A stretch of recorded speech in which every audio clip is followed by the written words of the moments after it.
नारे रिसालत मसलके आला हज़रत बस्ती बस्ती अरिया अरिया खतीबे हिंदुस्तान मौलाना मोहम्मद साहिब क़िबला इश्क मोहब्बत जश्न दस्तार बंदी हज़रत अल्लामा हुज़ूर अहसन साहिब क़िबला नारे तकबीर नारे रिसालत।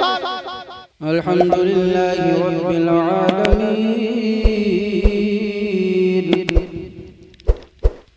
अस्सलातु वस्सलामु अला सय्यिदिल अंबिया वल मुरसलीन व अला आलिहि व अस्हाबिहि अजमईन।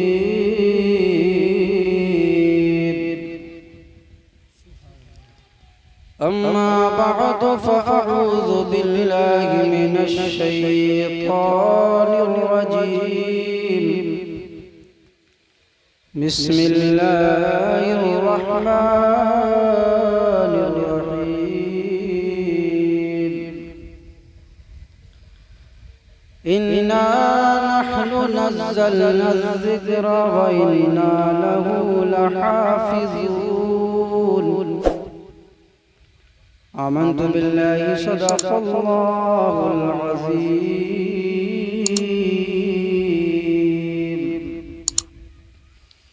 या इलाही रहम फरमा मुस्तफ़ा के वास्ते, या रसूल अल्लाह करम कीजिए खुदा के वास्ते। आमीन कहते हैं, जो दुआया जुमले होते हैं उसको आमीन कहते हैं।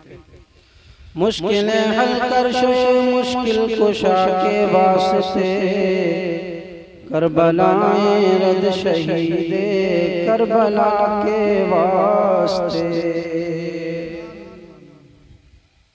हज़रात, आज शबे जुमा है और दिन जुमेरात का था। दिल्ली से आने का मूड तो नहीं था, लेकिन ये हमारे मामू जान हैं, छोटे भाई और इनके जो साहबजादान हैं हाफिज मोहम्मद सालिम और अजीज़म आलिम सल्लल्लाहु अलैहि वसल्लम, इन लोगों ने दावत दी, कई मरतबा बोला, इसलिए हाजिर हो गया हूँ। इसलिए कि मैं अपनी मस्जिद का जुमा छोड़ता नहीं। मेरा अपना एक उसूल है कि मैं वहाँ पर जुमे में रहता हूँ। तो इरशादुल कादरी साहब भी गवाह हैं कि जब भी प्रोग्राम के लिए फोन करते हैं, कभी भी जुमेरात को मैं आता ही नहीं। लेकिन ये हमारे घर का प्रोग्राम है और ये इनकी मोहब्बतें हैं कि घर वाले आदमी के लिए इन्होंने इज्जत बख्शी। अल्लाह तबारक व तआला इन मोहब्बतों का सिला अता फरमाए। हज़रात, आज जिस हाफिज कुरान की दस्तार बंदी है उसका नाम हाफिज नूर मोहम्मद सल्लल्लाहु अलैहि वसल्लम। अल्लाह तबारक व तआला इनको कुरान पर जिंदगी पढ़ने की और अमल करने की तौफीक अता फरमाए। उलूम कुरानिया से मुताल्लिक़ जितने भी मदारिस हैं,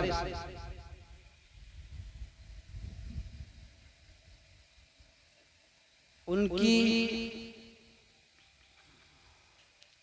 उस मदरसे में 3 तरीके के तलबा होते हैं।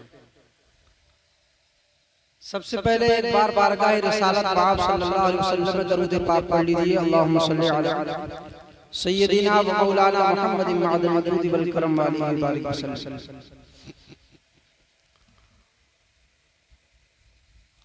तीन तरीके के तलबा उस मदरसे में रहते हैं जो उलूम कुरानिया से मुताल्लिक़ होते हैं।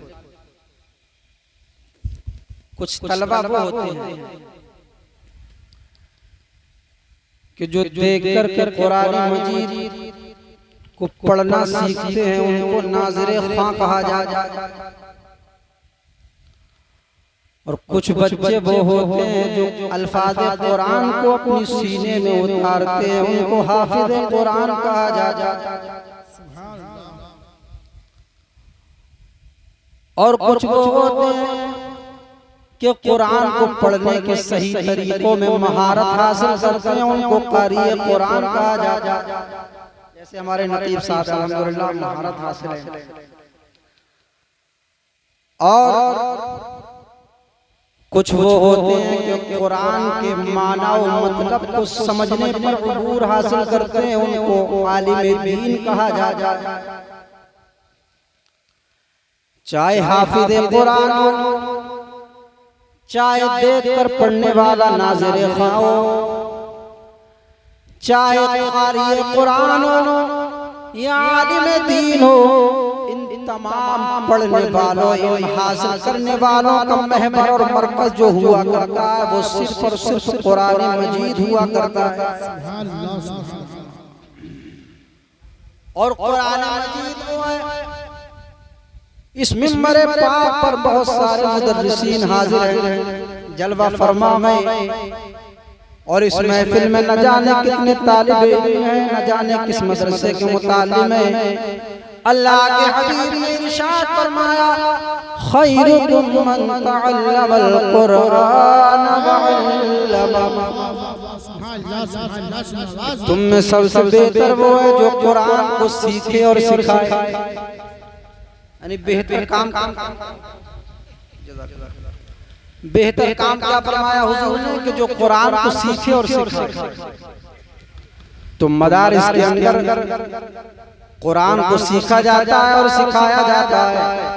तो मैं ये बताना चाहता हूँ कि ये तीन तरीके के पढ़ने वाले उलूम कुरानिया से मुताल्लिक जो मदारिस हुआ करते हैं वो हुआ करते हैं। एक नाज़िर खा हुआ करता है, आलिम दीन हुआ करते हैं, क़ारी कुरान, हाफ़िज़ कुरान हुआ करता है। अल्लाहु अकबर। लेकिन तमाम लोगों की तालीम का मरकज़ जो हुआ करता है वो सिर्फ और सिर्फ कुरान मजीद हुआ करता है। अल्लाहु अकबर। बच्चे ने हाफ़िज़ कुरान, बच्चा हाफ़िज़ कुरान हो गया। और आजकल महंगाई के जमाने में घर के अंदर जितने मेंबर हुआ करते हैं, जब जब वो कमाई पर ना लगे तो घर के अखराजात चलना मुश्किल हो जाते हैं। अल्लाह समद। हर इंसान जब घर के अंदर कमाएगा तो जिंदगी की गाड़ी आगे बढ़ेगी। लेकिन जब बच्चा नौजवानी की मंजिलों को पहुंचा, बच्चा जब समझदारी की मंजिलों को पहुंचा, बाप ने कहा क्या बेटा मुझे तेरी कमाई नहीं चाहिए, तू जा मदरसे में जाकर के कुरान मजीद से अपने सीने को आबाद कर ले, कुरान के नूर से अपने दिल को मुनव्वर मुजल्ला कर ले। ऐ बेटा मुझे तेरी कमाई नहीं चाहिए। अल्लाह समद। भेज दिया बाप ने आलिम दीन बनाने के लिए, हाफिज कुरान बनाने के लिए। लेकिन किसी ने कहा कि अगर तू इस बच्चे को कमाई पर लगा देता तो यह बच्चा तेरी गुर्बत को दूर कर देता, रुपया और पैसा कमा करके दौलत के अंबार लगा देता। तो उसने कहा कि अगर ये बच्चा पढ़ता, अगर ये बच्चा कमाता तो तेरे घर में बाहर आ जाती। उसने जवाब दिया कि यकीनन इस बच्चे को अगर मैं काम पर लगा देता तो ये बच्चा रुपया और पैसा कमाता मेरे घर में बाहर आ जाती। लेकिन मैं ये भी जानता हूँ कि जब ये आलिम दीन बनेगा, हाफिज कुरान बनेगा, कारी कुरान बनेगा तो ये मुस्तफा के दीन की बहार बनेगा। ऐ दुनिया वालों सुन लो, मुझे अपने घर की बहार आई, मुस्तफा की बहार चाहिए। नारे तकबीर, ना अल्लाहु अकबर, या रसूल अल्लाह, जिंदाबाद, जिंदाबाद, या रसूल, या रसूल, अल्लाहु अकबर। दरूद पाक पढ़िए। अल्लाहुम्मा सल्ली अला सय्यिदिना व मौलाना मुहम्मदिन मअदल जुद वल करम व आलिहि व बारिक वसल्लम। तो बना दिया हाफिज कुरान, आलिम दीन बना दिया, कारी कुरान बना दिया। लेकिन किसी ने कहा कि मौलाना इस बच्चे ने हाफिज़ कुरान मुकम्मल कर लिया, हिफ्ज़ कर लिया, आलिम दीन बन गया, लेकिन इसका मुस्तक़बिल क्या? ये बच्चा पढ़ कर के करेगा क्या? आलिम दीन बन कर करेगा क्या? आज महंगाई के आलम में इमामों का हाल तुम जानते हो, मुदर्रिसों का हाल तुम जानते हो। ये दुनिया इस्लाम के दुश्मनों के कदमों में अपने दिलों को निछावर कर दिया करती है। अगर सियासी डुगडुगी पर नचाने के लिए 5 साल के बाद कोई आ जाया करता है तो उसके लिए उसके कदमों में दौलत लुटा दिया करती है ये कौम। लेकिन वो आलिम दीन, वो हाफिज़ कुरान, वो क़ारी कुरान के जिसने अपनी जिंदगी को दीन के लिए वक्फ कर दिया, उसको देने के लिए इस कौम के दामन में कांटों के सिवा कुछ नहीं है। ये चंद हजार रुपए महीने की मदरसे की, ये चंद हजार रुपए महीने की इमामत मस्जिद की, ये बच्चा करेगा क्या? ये आलिम दीन करेगा क्या? अगर इसको इंजीनियर बना दिया जाता दौलत कमाता, अगर इसको डॉक्टर बना दिया जाता, अगर इसको मास्टर बना दिया जाता, ये इतनी दौलत कमाता कि दौलत के अंबार लगा देता। मैंने कहा कि अगर बाप के लिए बेटे का मेयार यही है कि बेटा अपने बाप के लिए दौलत कमा करके दे, बेटा अपने बाप के लिए दुनिया में अच्छी बिल्डिंग बंगला बना करके दे, अच्छी गाड़ी का इंतजाम करके अपने बाप को दे, तो मैं कहता हूँ जब वकील बेटा दुनिया में आज वकील बनता है तो अपने बाप के लिए दुनिया में मकान बना करके देता है। इंजीनियर बेटा अपने बाप के लिए दुनिया में मकान बना करके देता है। प्रोफेसर बेटा अपने बाप के लिए दुनिया में मकान बना के देता है। पायलट बेटा अपने बाप के लिए दुनिया में मकान बना करके देता है। डॉक्टर बेटा अपने बाप के लिए दुनिया में मकान बना करके देता है। तो मैं चैलेंज के साथ कह रहा हूँ, ये आलिम और हाफिज़ भी अपने बाप के लिए मकान बना करके देता है। लेकिन सुनो, ये डॉक्टर इंजीनियर और दुनियादार बेटा जब अपने बाप के लिए मकान बना करके देता है तो दुनिया की ज़मीन पर दिया करता है, लेकिन दीनदार बेटा जो मकान देता है वो जन्नत की वादियों में। तकबीर, नारे रिसालत, मसलके आला हज़रत, बस्ती अरिया खतीबे हिंदुस्तान मौलाना मोहम्मद बिन साहिब क़िबला, इश्क मोहब्बत जश्न दस्तार बंदी हज़रत अल्लामा हुज़ूर अहसन साहिब क़िबला। नारे तकबीर, नारे रिसालत। माशाअल्लाह, बड़ी खूबसूरत समातें आपकी हैं। इसी तरीके से प्रोग्राम आखिर तक आपको समात करना है। और सबसे बड़ी खुशनसीबी आज इन गांव वालों की ये है कि औलाद आला हजरत में से साहिब सज्जादा हुजूर अहसन मियां साहब क़िबला हमारी बस्ती पर तशरीफ फरमा है और बहुत जल्द इंशाअल्लाह आप हजरत की ज़ियारत फरमाएंगे। ये पहला मौका है कि कोई बुजुर्ग आला हजरत के आस्ताने से आज हमें यहाँ नवाजने के लिए आ गया है। जो लोग मुरीद नहीं हुए हैं अल्हम्दुलिल्लाह आज वो मुरीद होंगे सिलसिला क़ादरिया में। और ये जो सिलसिला आला हजरत का है इस वक्त पूरी दुनिया में सबसे बड़ा सिलसिला है मुरीदों के एतबार से। इतना बड़ा सिलसिला अभी दुनिया में नहीं पाया जाता, जहाँ तक मेरी मालूम है।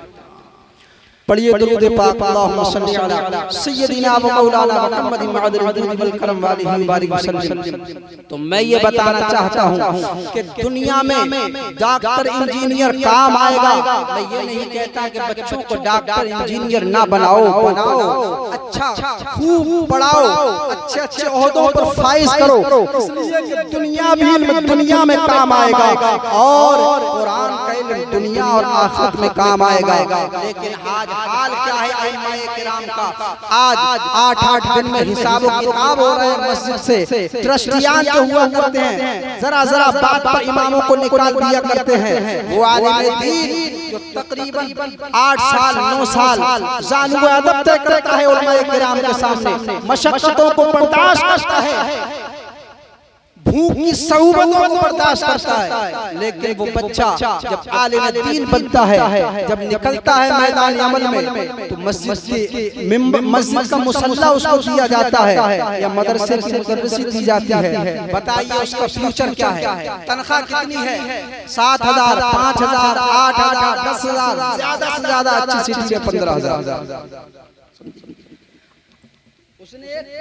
पीएचडी एक तरीके से पीएचडी वालों पर भी इतनी मेहनत नहीं पड़ती जो एक आलिम दीन मेहनत करता है।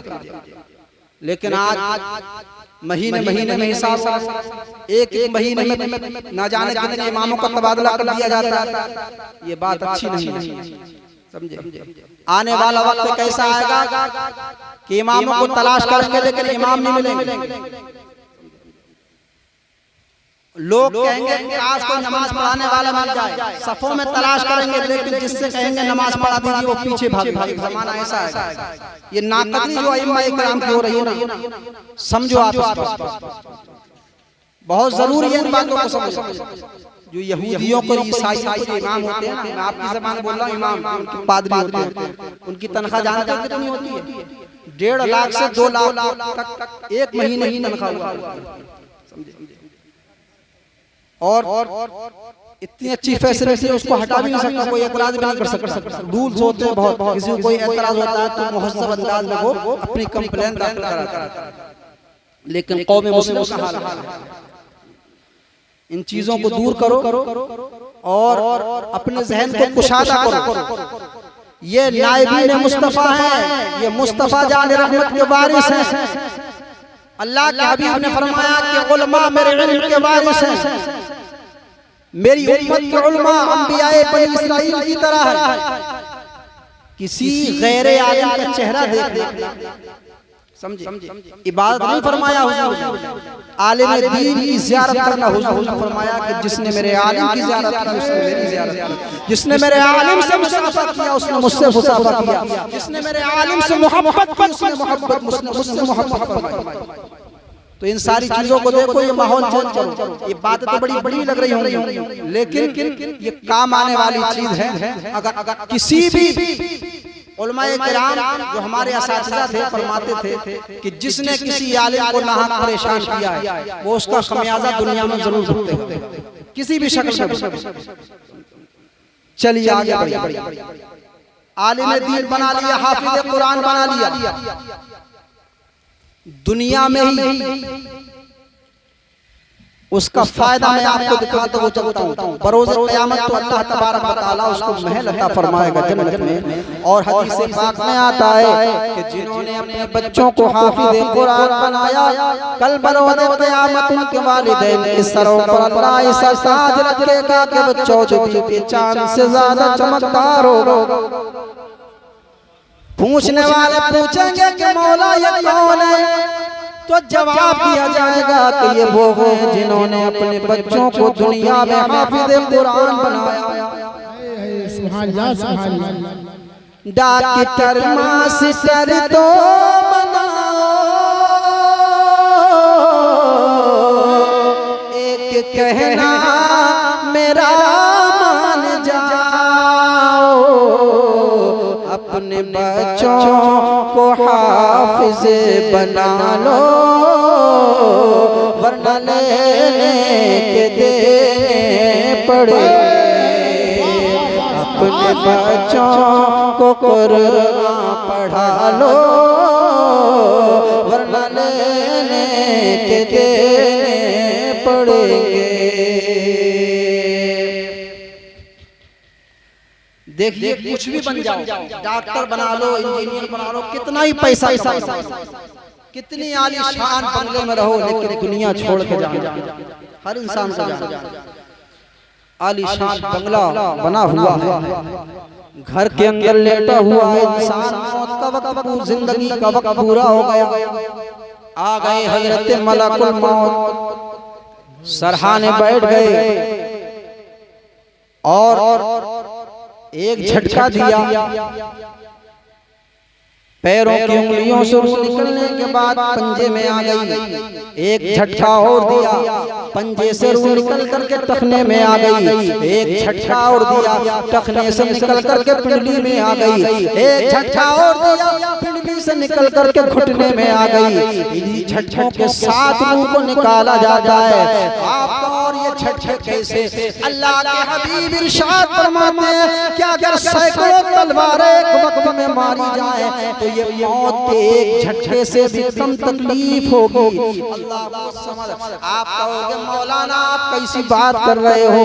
अपने मरने वालों को देखा बड़े आराम से बिस्तर पर पड़े रहा करते हैं। जब तकलीफ होती है तो अगर किसी को कांटा चुभ जाता है तो वो उछल जाता है, किसी को सुई चुभ जाती है वो उछल जाता है, कूद जाता है, उसके चेहरे का उसका चेहरे का रंग बदल जाता है। तो मैं बताना चाहता हूँ अल्लाह के हबीब ने इरशाद फरमाया कि हजरत मलकुल मौत जब रूह निकालने के लिए आते हैं तो अपने साथ फरिश्तों की जमात को लेकर के आते हैं। जब वो रूह निकालते हैं तो फरिश्ते उसको दबोच करके बैठ जाते हैं। अल्लाह के हबीब ने इरशाद फरमाया कि अगर फरिश्ते उसको दबोच करके ना बैठे तो वो इतना उछलेगा कि उछल उछल के उसका बदन मकान की छत से जा लगेगा।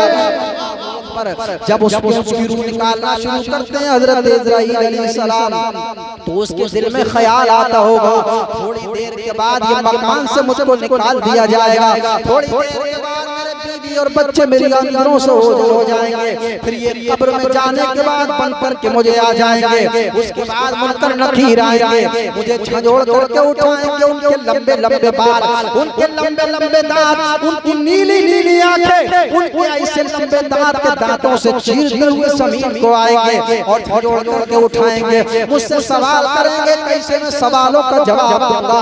आओ कब्र की तन्हाई, आओ कब्र की वहशत, आओ कब्र की तारीकी, अल्लाह अकबर उसके दिल पर क्या गुजर होगी मरने वाले पर, अल्लाह अकबर वो कैसा दर्द का तूफान, वो अज़ीज़ों का सैलाब, मरने वाले से पूछे उस पर क्या गुजर रही है, सारा ज़हन में नक्शा उसके जब आता होगा। उसके बाद इधर रूह निकाल रहे हैं हज़रत मलकुल मौत, घर वालों से कहता है मेरे घर वालों में बड़ी तकलीफ में हूँ, बड़े परेशानी में हूँ, कुछ ऐसा काम करो मेरी तकलीफ दूर हो जाए। घर के अंदर एसी लगा हुआ है, एसी को खोल दिया जाता है, एसी की ठंडी हवा आई, पूछा बाप तो क्या तुम्हें आराम हो गया? कहा बेटा मुझे आराम नहीं हुआ, कहा कि मुझे कुछ और करो ताकि मुझे सुकून मिल जाए। घर के अंदर फ्रिज का पानी रखा हुआ है, ठंडा पानी हल डाल दिया गया, लेकिन वो कहता है मेरे घर वालों मुझे सुकून नहीं हो रहा है। अल्लाह अकबर, अल्लाह अकबर। वो कहता है आए मेरे घर वालों, ना मुझे सुकून ऐसी ठंडी हवा से मिलेगा, ना मुझे सुकून फ्रिज के ठंडे पानी से मिलेगा, अगर मुझे सुकून मिलेगा तो कलाम रब्बानी से मिलेगा। कुछ ना करो कुरान सुना दो तो तेरी रूह आसानी से निकल जाए। नारे तकबीर, नारे रिसालत। अल्लाह अकबर। इंसान कहता है मेरे घर वालों मुझे कुरान सुना दो, लेकिन सुनाए कुरान कौन? बेटे को बनाया था इंजीनियर, कुरान नहीं पढ़ाया, बेटे को बनाया था डॉक्टर, कुरान नहीं सिखाया, बेटे को बनाया था वकील, कुरान नहीं सिखाया। अल्लाह समझ। बेटे से कहा जाता है डॉक्टर बेटे तू कुरान सुना दे, कहा कि मेरे बाप ने मुझे तो डॉक्टरी की किताब पढ़ाई, कुरान पढ़ाया ही नहीं। कहो तो मैं डॉक्टरी की किताब मेडिकल की किताब सुना सकता हूँ, कहा कि नहीं। दूसरे से कहा जाता है बेटा तू सुना दे कुरान, वो कहता है मेरे पापा तो मुझे वकालत की किताब पढ़ाई, कुरान नहीं पढ़ाया, मैं कैसे सुना सकता हूँ कुरान? कहो तो वकालत की किताब सुना सकता हूँ, कहा कि नहीं। दूसरे बेटे से कहा जाता है तू सुना दे बेटा कुरान, वो कहता है कि मेरे बाप ने मुझे इंजीनियरिंग की किताब पढ़ाई, कहो तो मैं इंजीनियरिंग की किताब सुना सकता हूँ। लेकिन बाप ने कहा था मुझे ना किसी इंजीनियर की किताब की जरूरत है, ना मुझे किसी डॉक्टर और मेडिकल की किताब की जरूरत है, ना मुझे किसी और किताब की जरूरत है, ना मुझे किसी लॉ की जरूरत है। अगर मुझे जरूरत है तो अल्लाह की किताब की जरूरत है। सूरह यासीन की तिलावत कर दो तो बात है जिंदाबाद। नारे तकबीर, नारे रिसालत, मसलक आला हज़रत खतीब हिंदुस्तान मौलाना मोहम्मद बिन साहिब क़िबला जश्न दस्तार बंदी नारे तकबीर नारे रिसालत। ये जब कोई नहीं मिला, बेटे ने बेटों ने जवाब दे दिया कुरान नहीं पढ़ा, हम कैसे सुनाएं कुरान। अल्लाहू अकबर कहा कि जाओ फिर मस्जिद में चले जाओ, इमाम साहब को बुला करके लेकर के आ जाओ। मस्जिद के इमाम साहब के पास गया, पता चला इमाम साहब घर चले जाते हैं। घर जब पहुंच गए तो पता लगा कि इमाम साहब गैर हाजिर हैं। उसके बाद किसी ने कहा कि मदरसे में चले जाओ। मदरसे में जब पहुंचा जलसा दस्तार बंदी हो चुका और मदरसे की छुट्टी हो चुकी, वहाँ भी न मिला कोई हाफिज। पलट करके आ रहा था बाजार के अंदर, कोई सड़क पर हाफिज कुरान मिल गया। कहा कि हाफिज कुरान मेरा बाप बड़ी तकलीफ में, चल करके कुरान की तिलावत कर दो, सूरह यासीन सुना दो ताकि मेरे बाप की रूह को सुकून मिल जाए। उसको लेकर के चला, अल्लाह को समझ, जब तक लेकर के चला घर के अंदर दाखिल नहीं हुआ तब दरवाजे के बाहर से इसके कानों में रोने की आवाज पड़ती है। पता चला क्या हुआ, कहा कि बाप इंतकाल कर गया। अल्लाहू अकबर। उस बाप से पूछे जो तड़पता हुआ गया है, जो तड़पता हुआ गया है, वो उसकी रूह पुकार रही थी मेरे घर वालों मुझे कुरान सुना दो, लेकिन कुरान का एक अर्थ सुनने ना मिला। अपने बेटे को कुरान से दूर रखने की दुनिया में उसको सजा मिली। रूह तड़पती रही, रूह बिलखती रही, रूह सिसकती रही, लेकिन कुरान का एक अर्थ सुनने ना मिला। रूह बदन के दरवाजे पर सर पटकती रही, लेकिन कुरान सुनने ना मिला। लेकिन बच्चे को हाफिज कुरान बनाया। उसने जब मौत की निशानियां देखी फौरन उठ करके वुजू किया, कुरान मजीद को उठा लिया, सूरह यासीन की तिलावत की और अपने बाप से कहता है ऐ बाप अज़ा के वक्त में, ऐ मेरे बाप मैं दुनिया के अंदर तुझे अच्छी बिल्डिंग की छत का साया तो ना दे सका, लेकिन मौत के वक्त मैं सूरह यासीन की शामियाना रहमत तुझे दे रहा हूं। मैं तिलावत करता जाऊंगा सूरह यासीन की, तेरे ऊपर और तेरे ऊपर रहमतों का नुज़ूल हो जाएगा और तेरी रूह को सुकून मिल जाएगा, तेरा दम आसानी से निकल जाएगा। सूरह यासीन तिलावत की, बाप का दम निकल गया। उसके बाद जब जनाजा उठा तो आया मौलाना इरशाद कादरी के पास, कहा कि हजरत मेरे बाप ने बड़ी दौलत छोड़ी, मेरे पास भी बहुत दौलत, क्या मुसलमानों के कांधों को तकलीफ दी जाए। आया मौलाना सलाउद्दीन साहब के पास, मौलाना जाकिर नईमी साहब के पास, मसला पूछा हजरत क्या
गुनाहगार की बख्शिश और नजात फरमा देगा। और सुनो अगर मस्जिद जो है वो साहिब तकवा है, मस्जिद जो है वो नेक है, तो याद रख लो कांदा देने वालों में गुनाहगार भी हुआ करते हैं, सियाकार अदाकार भी हुआ करते हैं। अगर किसी नेक बंदे की मस्जिद को कांदा दे दिया तो उसके तवस्सुल से उसकी बरकतों से अल्लाह तबारक व तआला उन गुनाहगारों की बख्शिश और नजात फरमा दिया करता है। अल्लाहू अकबर। पहुंच गए कब्रिस्तान मैयत को लेकर, सफे बना दी गई, जनाजा रखा हुआ। इमाम साहब ने देखा, नजर उठा के कोई इजाजत देने वाला नहीं, कोई इजाजत देने वाला नहीं। इमाम साहब ने कहा कि मैं तो इसको बहुत रईस आदमी समझता था, लेकिन यहाँ पता लगता कि इसका वारिस नहीं। तो आवाज आई सफर में से कि ये लावारिस नहीं है, इसके वारिस मौजूद है। कहा है? कहा कि देखो वो दूर पेड़ के नीचे खड़ा हुआ है। मौलाना साहब ने निगाह उठाई तो दूर एक पेड़ है, उसके साए में खड़ा हुआ है। वो लोगों ने कहा कि नमाज की इजाजत दे दो। वहीं से कहता है इमाम साहब नमाज पढ़ा दीजिए। इमाम साहब ने नमाज तो पढ़ा दी, लेकिन कलेजा मुंह को आ गया। नमाज जनाजा पढ़ाने के बाद, नमाज जनाजा पढ़ाने के बाद पकड़ लिया, इस बाप ने तेरे पालने पोसने में बड़ी मशक्कतों को बर्दाश्त किया, बड़े नाजों से पाला, बड़े नाजों से परवान चढ़ाए थे। कितनी सर्दियां ऐसी गुजरी कि टूटी हुई चप्पलों ने उसने सर्दियां गुजार दी, लेकिन तेरे लिए स्कूल शूज का इंतजाम फरमाया। न जाने कितनी मर्तबा इसने लगे हुए लिबास को पहन लिया, लेकिन तेरे लिए स्कूल ड्रेस का इंतजाम फरमाया। इसने न जाने कितनी रात और कितने दिन फाका किया, लेकिन तेरे लिए स्कूल की फीस का इंतजाम फरमाया। लेकिन तूने अपने बाप के लिए क्या किया? तूने अपने बाप के लिए क्या सिला दिया? सुन ले, जब सारे मुसलमान तेरे बाप के लिए अल्लाह की बारगाह में शफी बन के खड़े हुए हैं, तो तुझसे ये भी ना हो सका कि नमाज जनाजा पढ़ाता और नहीं पढ़ाता तो अपने बाप के लिए खुदा की बारगाह में शफी बन जाता। तुझसे ये भी ना हो सका। आज हाल यही है। तो कहने लगा मौलाना साहब बात वो नहीं है, मैं नापाक था, मैं रात को नापाक हो गया, सुबह बाप की तबीयत खराब हो गई, इसलिए मुझे गुस्ल करने का मौका ना मिला। तबीयत बिगड़ गई, डॉक्टर को बुला कर के ला गया। डॉक्टर ने देखा, दवाई लिख करके दे दी, दवाई लेने चला गया। उसके बाद आया इमाम साहब को बुलाने गया। इमाम साहब को बुलाने में इंतकाल हो गया मेरे बाप का, लिहाजा मुझे नहाने का मौका न मिला। अल्लाह समझ इमाम कलेजा मुंह को आ गया। इमाम साहब ने कहा कि तू नापाक इंसान था। अल्लाहू अकबर। जब बाप का जनाजा नहलाया जा रहा था, साथ साथ था बाप की मैयत उठी थी, साथ साथ था बाप की नमाज़े जनाजा हो रही थी, साथ साथ था। और जब बाप को कब्र में लिटाया गया, पटले लगाए गए, मिट्टी दी गई, साथ साथ था दुआएं हो रही थी, साथ साथ था। अल्लाह के हबीब ने इरशाद फरमाया, जो नापाक इंसान हुआ करता है वहां से खुदा की रहमत के फरिश्ते चले जाया करते हैं। अगर बाप रहमत के फरिश्तों का हकदार भी था, अगर बाप जन्नत का हकदार भी था, लेकिन इस नापाक बेटे ने अपने बाप के साथ रह करके रहमत के फरिश्तों से मायूस कर दिया, रहमत के फरिश्तों से महरूम कर दिया। लेकिन बेटा आलिम दीन तहाफिज़ कुरान था। जब बाप की मौत की निशानियां जाहिर हुई, उठ के सूरह यासीन तिलावत की, जनाजा रखा हुआ था, कुरान की तिलावत कर रहा था, नहलाया जा रहा था, कुरान की तिलावत कर रहा था। जनाजा कांधे पर उठाया गया, साथ साथ चल रहा है, कुरान मजीद की तिलावत कर रहा है। मुसल्ले पर चढ़ कर नमाज जनाजा पढ़ा रहा है, न कब्र में उतारा गया है, तिलावत कर रहा है कुरान मजीद की, पटले लगाए गए, मिट्टी दी गई, कुरान मजीद की तिलावत कर रहा है। उसके बाद जो है दुआ हो रही है, कुरान मजीद की तिलावत कर रहा है। अल्लाहू अकबर। अल्लाह के हबीब ने इरशाद फरमाया कि जहां पर कुरान मजीद की तिलावत हुआ करती है, अल्लाह की रहमतों का नुज़ूल हुआ करता है। बाप गुनाहगार जरूर था, बाप सियाकार जरूर था, बाप अदाकार जरूर था, लेकिन इस हाफिज बेटे ने, इस आलिम बेटे ने कुरान मजीद की तिलावत कर करके अपने बाप की कब्र पर रहमतों का नुज़ूल। समझ लिया फर्क? एक आलिम दीन हाफिज़ कुरान बनाने का फर्क, एक कुरान से दूर रखने का फर्क। अल्लाहू अकबर। लेकिन मैं ये बताना चाहता हूँ कि दोनों तालीम जरूरी है दुनिया के लिए, दुनियावी तालीम और आखिरत के लिए कुरान की तालीम। लेकिन दोनों तालीम हासिल करो, हर तालीम को अपनी जगह में रखो। आप कहोगे मौलाना जगह में रखने की बात कैसी, तुम तो दीनी तालीम की बात ज्यादा करोगे। मैं ये नहीं कहता हूँ। सुनिए, जब आज बच्चे को हम कॉलेज में, यूनिवर्सिटी में, और जब इंग्लिश मीडियम बच्चे को इंग्लिश मीडियम स्कूल में अपने बच्चों को भेजा करते हैं, अल्लाहू अकबर, उसके बदन पर अच्छा लिबास है, स्कूल की यूनिफॉर्म है, उसके पैरों में अच्छे बूट हैं, उसके बालों में तेल डाल करके, आंखों में सुरमा लगा करके बस्ता उसका पीठ में डाल करके रवाना कर दिया, जा बेटा दुनियावी तालीम हासिल कर ले। लेकिन एक बच्चा वो है जो दीनी तालीम हासिल करने के लिए चला है, उसके पास कुरान मजीद है, कुरान मजीद नहीं एक पारा है, एक पारा नहीं सूरह, एक पारा नहीं बल्कि नूरानी कायदा है, नूरानी कायदा नहीं कायदा बगदादी है।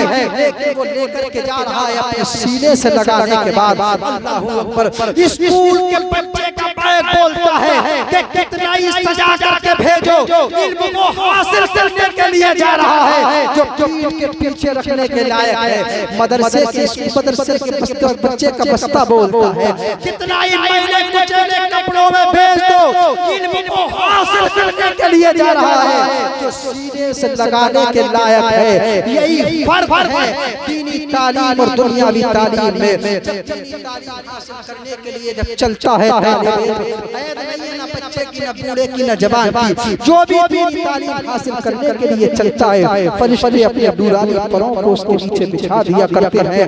आज अगर कुरान मजीद, आज दुनिया के अंदर किसी किताब को अगर कोई खत्म करना चाहे तो सारे नुस्खों को लाए, जला दे या दरिया में डाल दे, तू वो किताब कभी मंजरे आम पर नहीं आ सकती। लेकिन कोई बदबख्त अगर कुरान मजीद को सारे नुस्खों को माज़अल्लाह जला दे या किसी दरिया या समंदर में डाल दे और उसके बाद कहे कि अब बताओ कुरान मजीद कहाँ से लाओगे। यही हाफिज नूर मोहम्मद जैसे छोटी छोटी उम्र के बच्चे, मुस्तफा जाने रहमत की उम्मत के 10-10 साल 12-12 साल के बच्चे यही कापी और पेंसिल लेने के बाद बैठेंगे और चंद घंटे नहीं बल्कि चंद मिनटों में कुरान मजीद को मंजरे आम पर किताबी शक्ल में ला करके रख देंगे। मैं कहना चाहता हूँ दुनिया की जितनी किताबें हैं वो आकाश के सफीनों में महफूज है, लेकिन कुरान मोमिनों के सीने में महफूज है, कुरान सीने में महफूज है।